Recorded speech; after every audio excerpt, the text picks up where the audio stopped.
అందరికీ శుభోదయం. ఈరోజు నేను మీకు ఒక విషయాన్ని చెప్దామనుకుంటున్నాను. అదేంటంటే, మనం ఎక్కడైనా ఒక ఉన్నతమైన ప్రదేశంలో గుర్రం మీద ఉన్న గొప్ప వీరులు, వీరనారుల విగ్రహాల్ని చూస్తూ ఉంటాము. ఆ విగ్రహాలు మనకు ఎంతో గర్వకారణం. అయితే ఈ విగ్రహాల వెనుక వారి మరణం ఎలా జరిగిందనే విషయాన్ని మనకి తెలిపే విధంగా రూపొందిస్తారని మీకు తెలుసా?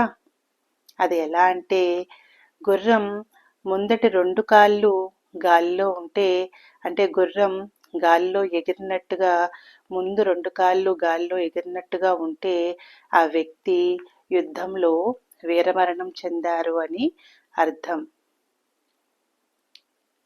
రెండవదిగా, గుర్రం ముందటి ఒక కాలు మాత్రమే గాలిలో ఉంటే, అంటే ఒక కాలు కింద ఒక కాలు గాలిలో ఎగిరినట్టుగా పైకి లేచి ఉంటుంది.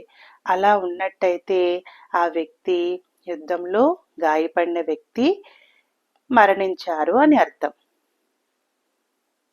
మూడవది, గుర్రం 4 కాళ్ళు నేలపైనే, అంటే మామూలుగా గుర్రం నిలబడినట్లుగా ఉంటే ఆ వ్యక్తి సహజ కారణాల వల్ల సహజ మరణం చెందారు అని అర్థం. ఈసారి మనం ఇలాంటి విగ్రహాలను ఎక్కడైనా చూసినప్పుడు వారి యొక్క త్యాగాన్ని, వారి యొక్క వీర మరణాన్ని మనం జ్ఞాపకం చేసుకుందాము, నమస్కరించుకుందాం. ఈ వీడియో నచ్చినట్టయితే లైక్ చేయండి, షేర్ చేయండి, నా ఛానల్ని సబ్స్క్రైబ్ చేసుకోండి. Thank you. Have a great day.